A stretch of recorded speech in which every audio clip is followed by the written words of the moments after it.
उनके जो भी सुझाव मुझे दिया गया है या उनकी जो भी मांगे हैं उस मांग को लेकर मुद्दा उठेगा, निश्चित तौर पर उठेगा।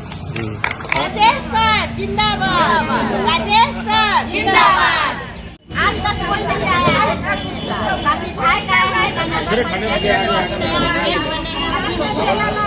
पहला आदमी है जो हमारे बीच आए हैं, हमारे दुख सुख पूछने या आ गए, यही हम लोग के लिए बहुत काफी है। आज तक कोई ध्यान नहीं दिया है, विधायक जी भी नहीं दिए, जिला पंचायत के अध्यक्ष वो भी नहीं आए, न कोई नेता नहीं।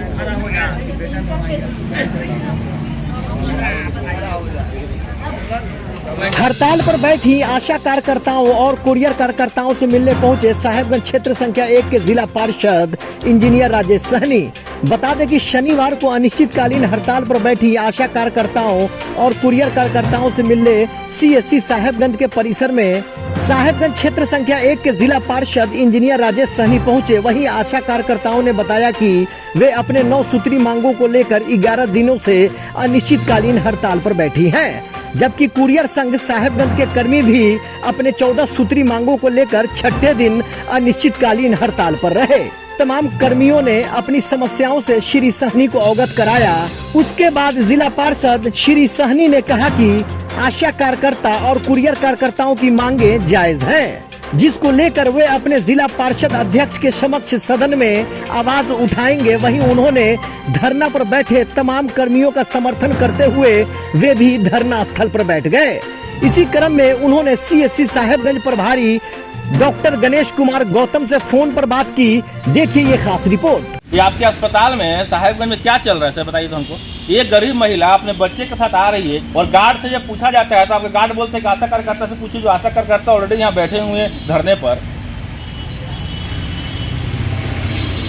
एक ग्रामीण क्षेत्र से, सुनिए, एक ग्रामीण क्षेत्र से एक महिला आती है जिसको जानकारी नहीं हो कि अस्पताल में कहाँ इलाज कराना है नहीं कराना हो।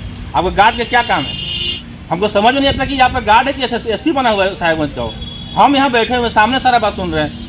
CSC साहेबगंज में धरना पर बैठी आशा कर्मी, आशा फैसिलिटेटर और कुरियर संघ के लोगों से आपने मिला, क्या बातचीत हुई? देखिए, बातचीत तो बहुत लंबी हुई है। जब से मैं आया हूँ बात ही कर रहा हूँ सबसे, और बहुत दुख के साथ मुझे कहना पड़ रहा है कि जिस देश में हर राज्य में आशा कार्यकर्ताएं 24 घंटा कार्य करती है, एक डॉक्टर 8 घंटे काम करता है, एक वकील 8 से 10 घंटे काम करता है, एक इंजीनियर 8 से 10 घंटे काम करता है, और एक आशा में जो भी माताएं और बहनें काम करती है वो 24 घंटे कार्य करती है। कभी भी गांव में किसी तरह से परेशानी होती है तो महिलाएं आशा दीदी को फोन पे बुलाती है, और कितने दुख की बात है कि उसके एवज में इनको उतना भी भुगतान नहीं हो पाता है जिससे परिवार के किसी एक सदस्य का 1 महीने का खर्चा चल पाए। आज के समय में आप बताइए कि 1000 के महीने से किसी भी आशा कार्यकर्ता या किसी भी आम जनता जो हमारे भारत में रहता हो, क्या किसी एक परिवार में किसी एक व्यक्ति के खर्चे चल सकता है? बिल्कुल नहीं चल सकता है। तो इनकी जो मांगे हैं सर्वप्रथम जो कह रहे हैं कि उनको उतना कम से कम भुगतान दिया जाए जिससे उनका परिवार का भरण पोषण हो पाए।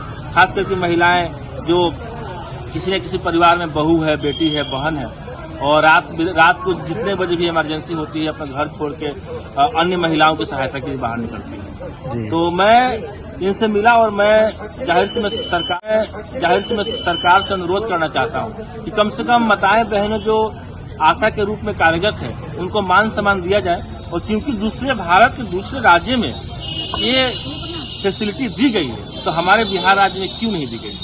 इसलिए मैं सरकार से मैं गुजारिश करता हूं, निवेदन करता हूं, और मैं उनसे चीज कहना चाहता हूं कि ये माताएं और बहनें हैं, जब घर में रहेगी तो चूल्हा चौका संभालेगी, आपके बच्चों को संभालेगी, आपके परिवार की इज्जत को संभालेगी, और अगर सड़क पे उतर गए संयुक्त रूप से तो समझ लीजिए कि सरकार को कब गिरा दे ये कोई नहीं जानता। और अगर हमारी माताएं और बहनें एकजुट होकर अपने मांग के लिए आज उतरी हैं सड़क पे, तो कल को ऐसा ना हो कि अगर सरकार इनकी बातों को नहीं सुनती है तो कल सरकार निश्चित तौर पर गिरेगी। जी, इनके लिए आप सदन में अपने बात उठाने की बात कहे हैं, इनके समस्याओं, इनके मांगों को लेकर। बिल्कुल बिल्कुल। देखिए, मैं तो जनप्रतिनिधि में जिला परिषद हूँ, और अपने क्षेत्र की जो भी समस्या होता है उसको जिले में मैं कहीं न कहीं आवाज उठाता हूँ, बोलता हूँ। अगली बार जो मेरी सदन लगने वाली है समय निर्धारित नहीं हुआ है कब होगा, लेकिन इस बार सदन में सबसे पहला मुद्दा जो आशा कर्मी है उनके जो भी सुझाव मुझे दिया गया है या मुझे जो भी मांगे हैं उस मांग को लेकर मुद्दा उठेगा, निश्चित रूप से। और कोरियर संघ वाले लोगों से भी बातचीत हुई, कोरियर उनके मुद्दे के विषय में क्या कोरियर बात? संघ वालों के भी देखिए, ये तो संयुक्त रूप से दोनों लोग बैठे हुए हैं, कोरियर संघ वाले भी आशा संयुक्त रूप से बैठे हुए हैं, जाहिर सी बात है दोनों का मुद्दा उठेगा। देखिए मुझे कहते हुए दुख हो रहा है कि 1911 से इस महीने में आप एक किसी के घर की माताएं बहनें, जो मेरी माताएं बहनें, उसको आप 24 घंटे कार्य करवा रहे हैं।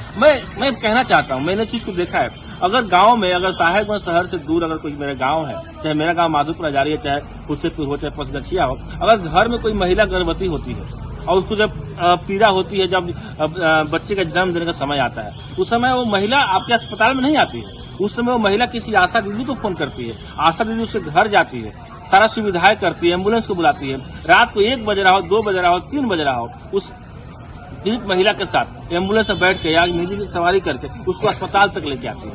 आप समझ रहे हैं?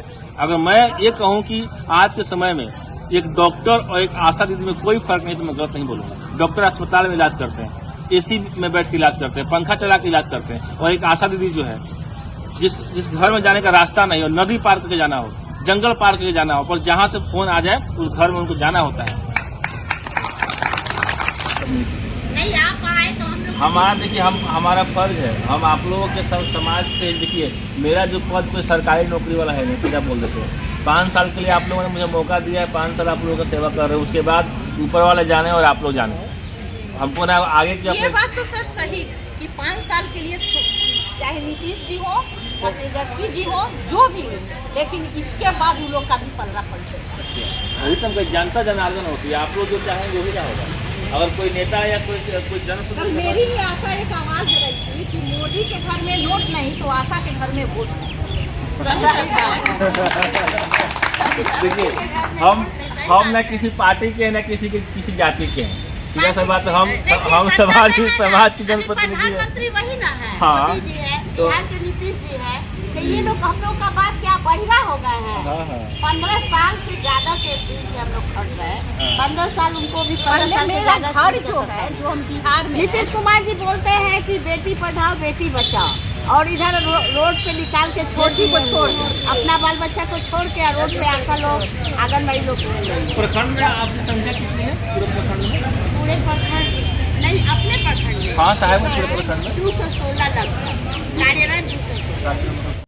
सच्चाई है कि जब से आप लोग समाज में कार्यरत हुए, जब से आप लोग क्षेत्र में काम करना शुरू किए हैं, तब से बहुत सारे महिलाएं जो गांव में, दुरुस्त गांव में होती है, जो पढ़ी लिखी नहीं है, जिनको आप जैसे महिलाओं का सहयोग मिलता है, तो कहीं ना कहीं उनको सहायता हो जाता है, चाहे वो किसी भी तरह का सहायता हो। और आप लोग का शायद फिक्स टाइम भी नहीं है, जब फोन है तब आपको जाना हो। 24 घंटा, कोई 8 घंटा स्वास्थ्य डिपार्टमेंट का आशा एक लीडर बनी। वो हम देखते हैं ना, उस चीज़ को हम देख रहे हैं ना। मान लीजिए कि गाँव में रात को 1 बजे भी कोई किसी महिला को किसी से परेशानी है, तो आपको फोन करके बुलाया जाता है, और इसलिए चलाते हैं लोग। कोई भी जनप्रतिनिधि 5 साल के लिए होते हैं, जैसे मुखिया हुए, विधायक हुए, सब वो लोग को वेतन मिल रहा है, और जो आशा हमेशा काम कर, वो भी तो समाज के तौर पर काम कर रहे हैं, सबसे ज़्यादा तो मेहनत उसको आप ही मिलना लोग का चाहिए है। कि नहीं? मान लीजिए कि आप लोग 24 घंटा काम करने वाले लोग हैं, और दूसरी बात है कि एक देश में एक कानून होना चाहिए। तो मान लीजिए कि दूसरे राज्य में अगर पैसा बढ़ा के मिल रहा है, सारा सुख सुविधा मिल रहा है, तो बिहार राज्य में मिलना चाहिए।